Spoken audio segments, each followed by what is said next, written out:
So hello students, welcome to my class. आज मेरा topic है derivation of Schrodinger wave equation. Last class में मैंने आप लोगों को इसके रिगार्डिंग थ्योरी बता दी थी। कुछ को समझ में आया होगा और कुछ को समझ में नहीं आया, क्योंकि ये एक ऐसा टॉपिक ही एक ऐसा है जिसमें थोड़ा सा डिफिकल्टी होती है। बट हाँ, अगर ये टॉपिक आपने समझ लिया तो एटॉमिक स्ट्रक्चर आप समझ चुके हैं। उसके बाद कोई भी क्वेश्चन ऐसा नहीं है जो आप बना नहीं सकते, चाहे वो दुनिया की तो बात ही छोड़ दो, इंडिया की बात करते हैं। इंडिया में कोई भी इंस्टीट्यूट हो, आप सबके पैकेज के क्वेश्चन बना सकते हो। अब बात आती है कि श्रोडिंगर वेव इक्वेशन का डेरिवेशन होता क्या है और किस तरीके से हम इसको ड्राइव कर सकते हैं। ठीक है, तो कोई प्रॉब्लम नहीं है, हम लोग उसको ड्राइव करेंगे। चलिए,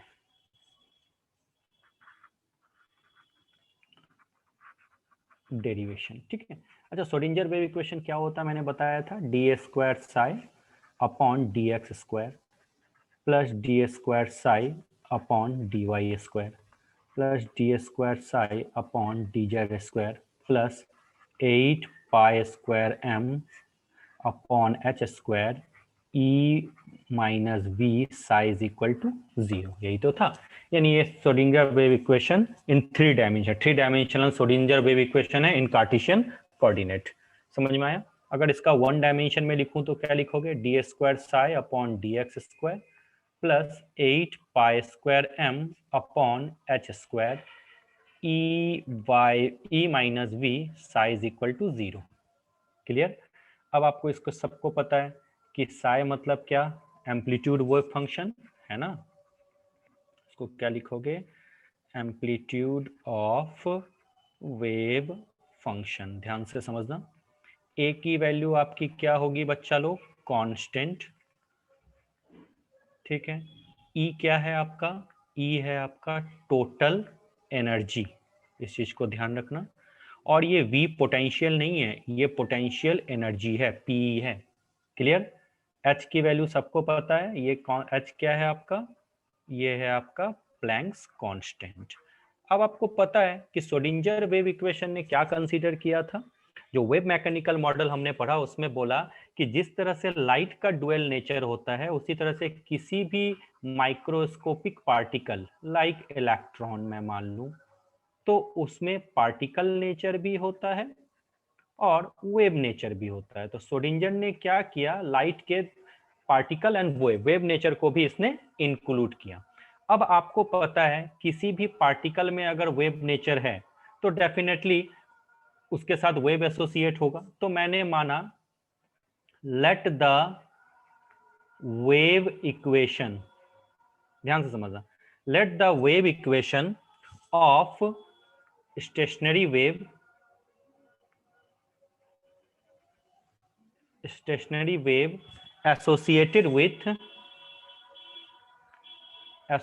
विथ पार्टिकल यहां पे क्या है, मैंने इलेक्ट्रॉन, क्योंकि हमने क्या लिया, इलेक्ट्रॉन का वेव नेचर भी लिया है। तो वेव नेचर है, इसका मतलब उसके साथ कोई वेव भी एसोसिएट है। और फिजिक्स में आप पढ़े हो, किसी भी वेव का वेव इक्वेशन लिख सकते हो। तो मैंने माना let the wave equation of stationary wave associated with electron in terms of coordinate axis, in terms of coordinate axis मैंने लिख दिया। ध्यान से समझना, बिल्कुल अभी मैं बिल्कुल एकदम इजी बता रहा हूं, धीरे धीरे अपग्रेड करूंगा। भले डेरिवेशन समझ लो ये आया कहां से।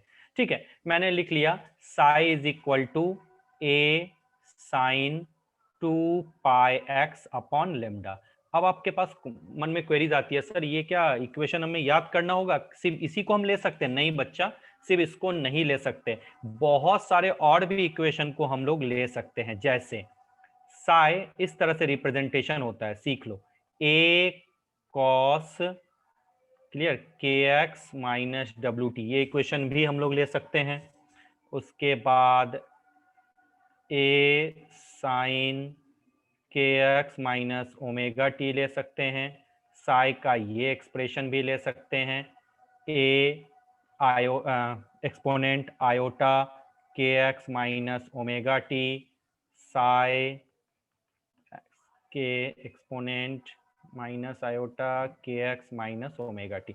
तो इनमें से कोई भी इक्वेशन आप उठा के ले सकते हो और डेरिवेशन कर सकते हो, क्योंकि श्रोडिंगर वेव इक्वेशन एक तरीके से सॉल्व नहीं होता। Schrodinger wave equation time dependent भी होता है, टाइम इंडिपेंडेंट भी श्रोडिंगर वेव, बहुत डीप में है, टर्म को डीप में मुझे नहीं पड़ा, बस समझाना है, ठीक है, और किस तरह से आता है वो समझना। अब ये एक्स देखो, एक्स मतलब पोजीशन और ये टी मतलब टाइम, इस चीज को याद रखना। अब आप जो सॉल्व करते हो ये देखो, D square Sai D Sai square upon D x square, मतलब ये सेकेंड ऑर्डर डेरिवेटिव है। तो याद रखना, स्टार बना के यहां लिख देना, Schrodinger wave equation is second order derivative with respect to distance या with respect to position, and ये टाइम है। बट अगर श्रोडिंगर वेव इक्वेशन टाइम के टर्म्स में तुम उसको ड्राइव करोगे तो it is first order derivative. वो है नहीं, उतना डीप में जाना नहीं है, लेकिन कभी कभी पूछा जाता है, तो लिख देना श्रोडिंगर वेव जो देखो ये है ना, टाइम डिस्टेंस के टर्म्स में लिया है ना, तो ये सेकेंड ऑर्डर डेरिवेटिव है, तो लिख देना it is second order derivative with respect to X. X मतलब डिस्टेंस या पोजीशन मान लो, but it is first order derivative, याद रखना इस चीज को, first order derivative with respect to time. इस चीज को कभी कभी क्वेश्चन पूछा जाता है कि जो आप श्रोडिंगर वेव इक्वेशन पढ़ते हो वो किसके रिस्पेक्ट में है, तो पोजीशन यानी डिस्टेंस के रिस्पेक्ट में है, या डिस्प्लेसमेंट बोल दो।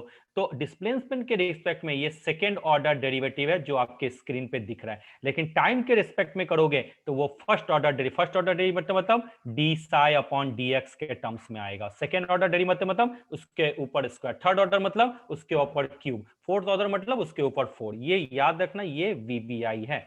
तो मैंने एकदम बिल्कुल आपको समझाने के लिए एक छोटा सा इक्वेशन ले लिया, क्योंकि इलेक्ट्रॉन में वेव नेचर होता है, तो मैंने एक इक्वेशन यहां तक लिख लिया। आई थिंक किसी को कोई प्रॉब्लम नहीं है। अब देखो इसका डेरिवेशन क्या है, तो मैंने क्या लिखा, psi is equal to a sine 2πx upon lambda.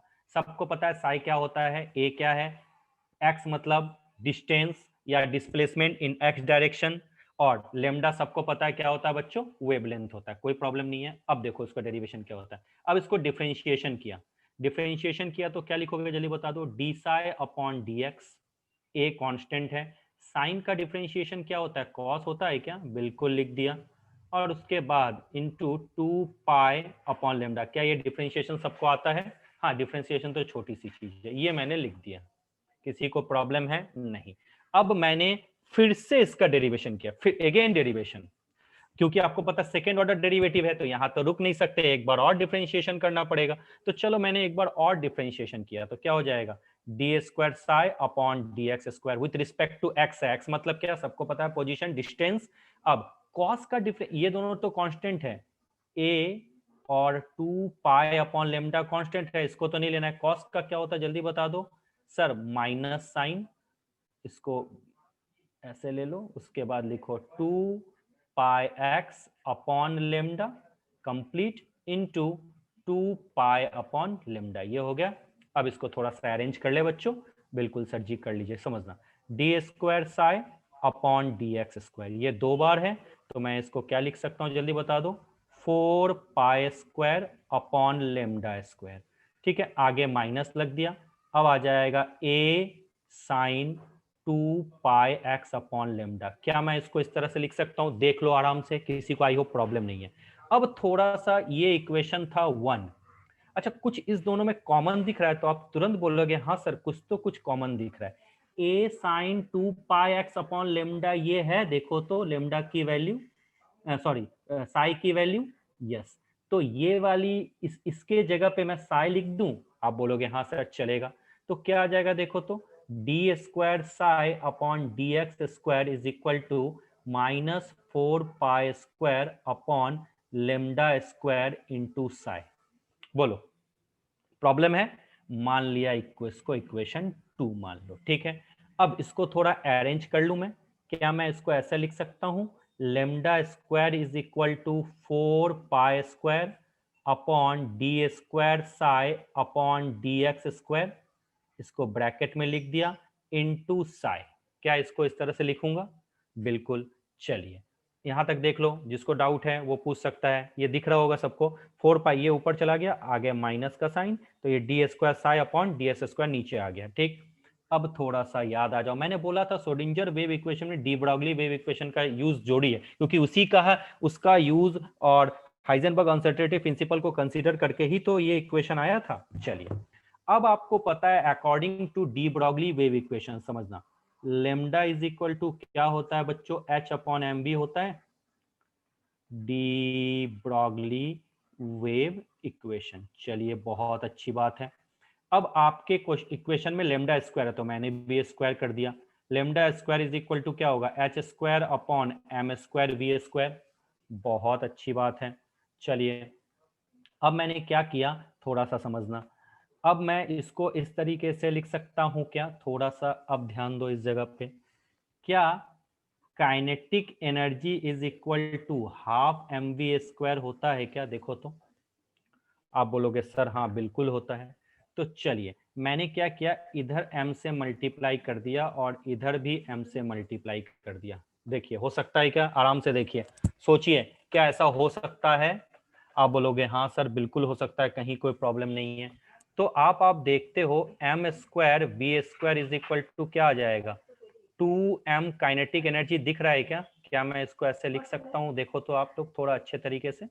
हाँ सर बिल्कुल लिख सकते हैं। क्या मैं वैल्यू यहाँ पुट कर दूं? बिल्कुल पुट कीजिए। आपने लिखा lambda square is equal to h square upon 2m kinetic energy. चलिए, इसको मैंने मान लिया इक्वेशन 3। अब जो पीछे आपका ये इक्वेशन था, एक मिनट रुक जाइए, आराम से पढ़ेंगे, हड़बड़ी नहीं करना है। ये जो इक्वेशन आप दिख रहे हैं, इस इक्वेशन में क्या मैं लेमडा स्क्वायर की वैल्यू पुट कर दूं? किसी को प्रॉब्लम है? नहीं। तो लेमडा स्क्वायर के जगह पे अब मैं वहां पे लिखूंगा h square upon 2m kinetic energy is equal to क्या था, -4 पाई स्क्वायर, यही तो था, upon D square psi upon D x square into psi. देखो तो, यही इक्वेशन तो था, कहीं मिस्टेक तो नहीं किया मैंने? नहीं सर। अब थोड़ा सा क्या मैं क्रॉस मल्टीप्लीकेशन कर सकता हूं क्या? करो। इसको ऊपर ले गया और ये इधर आ गया, तो क्या देखो तो इस तरीके से मैं लिख सकता हूं क्या? गलत हो तो बता देना। D square psi upon D x square is equal to 4 two ज़ा 8, 8 pi square m kinetic energy upon h square psi. क्या मैं ऐसा लिख सकता हूं? आगे माइनस का साइन है, बहुत अच्छी बात। अब आप सबको पता है total energy is equal to क्या होता है, kinetic energy plus potential energy होता है। तो kinetic energy is equal to क्या मैं total energy minus potential energy लिख सकता हूं? पोटेंशियल एनर्जी को किस टर्म में इसने रिप्रेजेंट किया? वी के टर्म्स में। तो क्या kinetic energy is equal to E minus V लिख सकता हूं? आप बोलोगे सर क्यों नहीं लिखना, जरूर लिखो। तो मैंने लिख दिया, d square psi upon D x square is equal to -8 pi square m upon h square. Kinetic energy के जगह लिखा E minus V into psi. कुछ कुछ समझ में आ गया क्या आपको? कहीं कहीं ना कहीं क्या हम डेरिवेशन पे पहुंच गए क्या? कितने आराम से हम डेरिवेशन तक पहुंच गए, देखो। अब माइनस को इधर ले आओ, थोड़ा सा और मॉडिफिकेशन कर देते हैं। तो क्या मैं लिख सकता हूं d square psi upon D x square plus 8 pi square m upon h square E minus we psi is equal to 0। लो, कितना टेंशन होता है लोगों को, श्रोडिंगर वेव इक्वेशन, सॉरी क्या है इस इक्वेशन में? कुछ भी नहीं है, आराम से डेरिवेशन। क्या नई चीज मैंने बताई? कुछ भी नहीं। आपको पता ही है वेब मैकेनिकल मॉडल कब आया, जब डी ब्रॉगली वेव इक्वेशन आया, हाइजेनबर्ग अनसर्टेनिटी प्रिंसिपल आया, तो सबकी थोड़ी थोड़ी थ्योरी यूज की और ड्राइव कर दिया। ये क्या है, Schrodinger wave equation in 1 dimension in Cartesian coordinate. अब इसको 3 डायमेंशन में लिखना है, तो क्या लिखोगे, d square psi upon D x square plus d square psi upon d y square plus d square psi upon d z square plus 8 pi square m upon h square E minus we psi is equal to 0। ये सबसे सस्ता, सुंदर और टिकाऊ derivation है। अगर मैं थोड़ा सा आपको आयोटा के टर्म्स में ले जाता या time dependent Schrodinger wave equation बताता, time independent Schrodinger wave equation बताता, तो आप कंफ्यूज हो जाते। यहाँ पे एंड नहीं है श्रोडिंगर वेव इक्वेशन का, लेकिन चीजें आपके बुक में क्या दी हुई है और किस तरीके से हम उसको लाना है वो मैं आपके सामने ले आया। ये किसके फॉर्म में है? कार्टेशियन प्रोडक्ट में, यानी एक्स वाई और जेड। और अगर पोलर के फॉर्म में लिखना है तो सबको पता है क्या लिखते हैं, आर थीटा और फाई। ये भी अभी बताने वाला हूं, और कल की थ्योरी में तो मैंने बता ही चुका था, तो खास कोई प्रॉब्लम आपको नहीं होगी। अब एक चीज याद रखना, थोड़ा पीछे आओ। The main M of Schrodinger equation to give a solution for the probability approach। सबको पता है when the equation is solved it is observed that for some reason of space the value of psi is positive and for other reason the value of psi is negative, but the probability सबको पता है always be positive and cannot be negative। इसलिए हम लोग psi के जगह पे क्या यूज करते हैं? psi स्क्वायर, जो मैं कल भी बता चुका। अब याद रखना, ये psi का कोई फिजिकल सिग्निफिकेंस नहीं है, नो फिजिकल सिग्निफिकेंस, क्योंकि आपको पता है ये प्रोबेबिलिटी अप्रोच है और प्रोबेबिलिटी कभी भी नेगेटिव नहीं हो सकती। तो किसका सिग्निफिकेंस है? साई स्क्वायर, यानी यही प्रोबेबिलिटी अप्रोच बताता है। और ये किसको बताता है? जहां पे इलेक्ट्रॉन मिलने के चांसेस सबसे ज्यादा हैं। तो एटॉमिक ऑर्बिटल को किससे रिप्रेजेंट कर देते हैं? साई स्क्वायर से, क्योंकि यही एक ऐसा प्लेस है जहां पे इलेक्ट्रॉन मिलने के चांसेस सबसे ज्यादा होते हैं। तो जहां इलेक्ट्रॉन मिलने के चांसेस नहीं होते, मतलब नोड्स पे, तो कभी भी क्वेश्चन पूछे एट नोड्स, नोड जहां भी आ जाए तो साई का वैल्यू हमेशा क्या कर दो? जीरो, या साई स्क्वायर का वैल्यू लगा दो जीरो, क्योंकि उस जगह पे इलेक्ट्रॉन मिलेगा ही नहीं। जब इलेक्ट्रॉन मिलेगा नहीं तो उसके साथ कैसे वेव एसोसिएट होगा? तो इक्वेशन कैसे बनाओगे? तो अगर साई 1s लिखे, साई 2s लिखे, साई 2p लिखे, साई 3, घबराने की बात नहीं है। अगर नोट पे है तो सबकी वैल्यू तुम्हें इक्वेशन के अकॉर्डिंग जीरो पुट करना है। अगर नोट्स के क्वेश्चन हो, नोट के अकॉर्डिंग, जैसे प्रीवियस क्लास में भी मैंने इसके रिगार्डिंग क्वेश्चन करवाए थे। क्या डेरिवेशन सबको समझ में आया? अब सच बताओ, क्या श्रोडिंगर वेव इक्वेशन में डेरिवेशन इतना ही टफ था क्या? कुछ भी है क्या इस डेरिवेशन में? मुझे पहले ये बताओ, ऐसा क्या देखा जो कि आप ड्राइव कर नहीं सकते थे, और ऐसा क्या चीज है जो मैंने आपको बता दिया जो आप खुद नहीं कर सकते थे? इसको भी इक्वेशन 2 मान सकते हो, इसको मानो या इसको मानो। बताइए, इसको रिकैप कीजिए। किसी को भी अगर एक भी पॉइंट में डाउट है तो माइक ऑन करो और पूछो, ये इक्वेशन 2। चलिए, किसी को भी थोड़ा सा भी डाउट है कि सर नहीं समझ में आया, तो आप माइक ऑन करो और पूछ सकते हो, एकदम फ्रीली पूछो, कहीं कोई प्रॉब्लम नहीं है।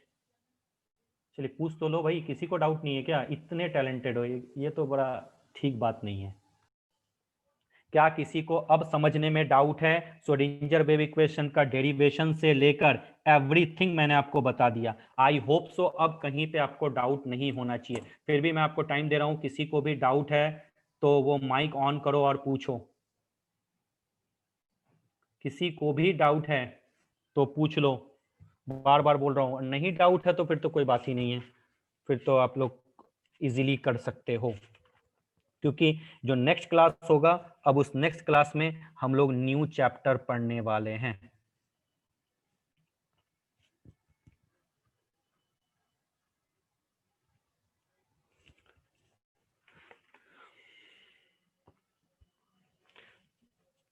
ठीक है जी, चलिए अब कहाँ थे हम लोग? इस क्वेश्चन में थे, कितने लोग बना सकते हो? पहले एक इजी क्वेश्चन और कर लो, ये क्वेश्चन नंबर 1 और ये क्वेश्चन नंबर 2 है।